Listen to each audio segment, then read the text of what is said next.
jualah segala milikmu.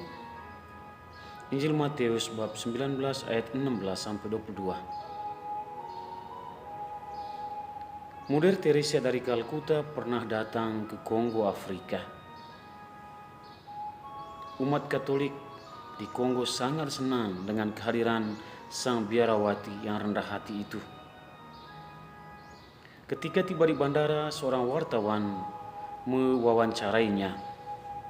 Katanya, "Suster, engkau begitu tenar di kalangan orang Katolik bahkan di dunia. Namamu besar dan harum. Apa rahasiamu sehingga Suster menjadi demikian, menjadi tenar dan dicintai banyak orang?" Mother Teresa dari Kalkuta dengan tenang menjawabnya, "Rahasia kehidupan saya dan panggilan saya adalah berbelas kasih. Dengan berbelas kasih, saya mampu menjangkau semua orang dari lapisan manapun. Dengan berbelas kasih, saya sukses dalam mengemban misi yang Allah telah berikan kepada saya. Dengan berbelas kasih, saya menjadi seorang biarawati yang selalu bahagia." Pemuda kaya dalam Injil yang kita renungkan hari ini bertanya kepada Yesus, "Guru, apa yang harus saya lakukan untuk memiliki kehidupan kekal?" Yesus menjawabnya, "Engkau harus mentaati dan menghidupi perintah-perintah Allah." Dan ternyata si pemuda kaya ini sudah mentaati dan menghidupinya.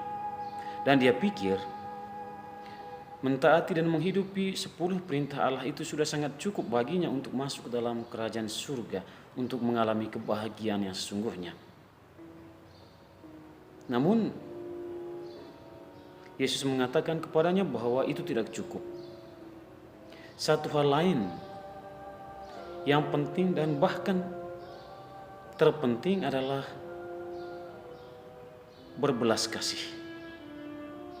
Berbelas kasih terhadap mereka yang miskin dan menderita. Karena itu Yesus memintanya, kalau engkau mau masuk ke dalam kerajaan surga, kalau engkau mau mengalami kebahagiaan yang sesungguhnya, pergilah, jualah segala harta milikmu dan berikanlah itu kepada orang-orang miskin. Di sini Yesus tidak melarang si pemuda itu untuk memiliki harta benda. Tapi yang Yesus minta darinya adalah dia harus menggunakan harta benda itu bukan hanya untuk menyenangkan dirinya, tetapi dia harus menggunakannya untuk membantu dan membahagiakan orang lain. Sebab kebahagiaan yang sesungguhnya tidak terletak pada upaya atau kemampuan untuk mengumpulkan harta benda, untuk mengakumulasi harta benda demi kepentingan diri sendiri. Kebahagiaan yang sesungguhnya terletak pada kerelaan dan kemampuan untuk berbagi, untuk berbelas kasih terhadap mereka yang menderita, mereka yang miskin dan diterlantarkan.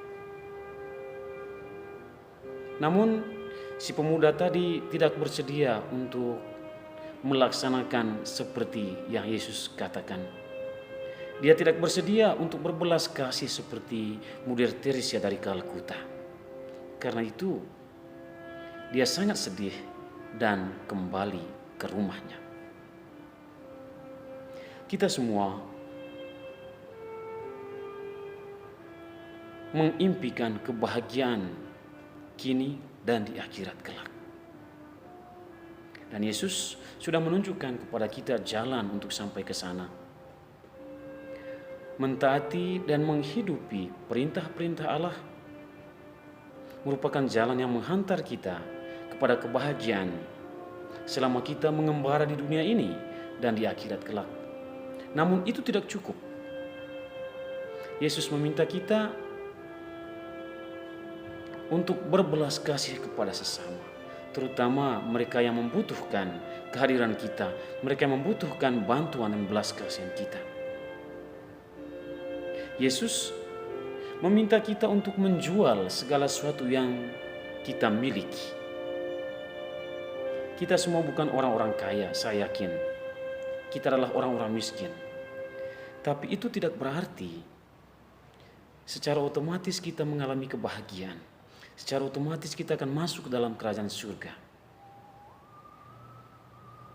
Kepada kita pun Yesus berkata, jualah segala sesuatu yang kamu miliki. Yang kita miliki bukan hanya harta benda.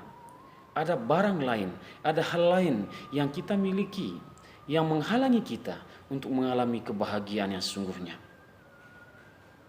Egoisme adalah kekayaan yang harus dijual dan dikorbankan demi mengalami kebahagiaan itu. Keterlekatan yang erat dan tanpa batas pada barang-barang duniawi adalah kekayaan yang harus dijual dan dibuang. Iri hati, dengki, dan dendam adalah harta yang barangkali berbaris rapi di dalam lubuk hati kita, dan harta itu harus dikorbankan dan dibuang. Dengan demikian, setiap hari kita akan menikmati kebahagiaan yang sesungguhnya.